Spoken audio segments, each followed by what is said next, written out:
Truth serum is a drug used to obtain the truth from someone unable or unwilling to provide it otherwise. But it's a myth. There is no drug to enhance truth-telling. That's too bad, because we lie to ourselves far more than others lie to us. Of course, it would be good to have some truth serum, if it existed, to tell ourselves the truth about our fears. It would come in handy when fear is raging inside us, when we are scrambling to find truth, when we summon our brain for wise decisions. This is very difficult stuff.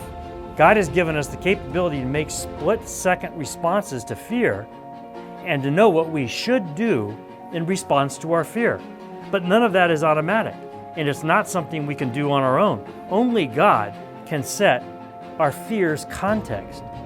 And the only way to have the proper context is to know the truth. And the only place to find the truth is in God's Word. This is where the term gospel truth shows up.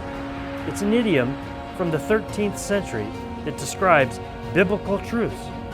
Telling the gospel truth eventually characterized anything thought to be as true as God's Word. We need to revisit the gospel truth's original meaning, whatever God's Word says. Our brain is loaded with capacity. It can help us override our fear in near real time. But we cannot call on God's fear override the power of His Word unless we have it programmed inside our heart. Think of it like a scary movie. Our fright is momentary and quickly brought under control when we realize it's a movie. What about you? Have you activated God's fear override? For more Love God, Fear Nothing messages, go to markaffleck.com.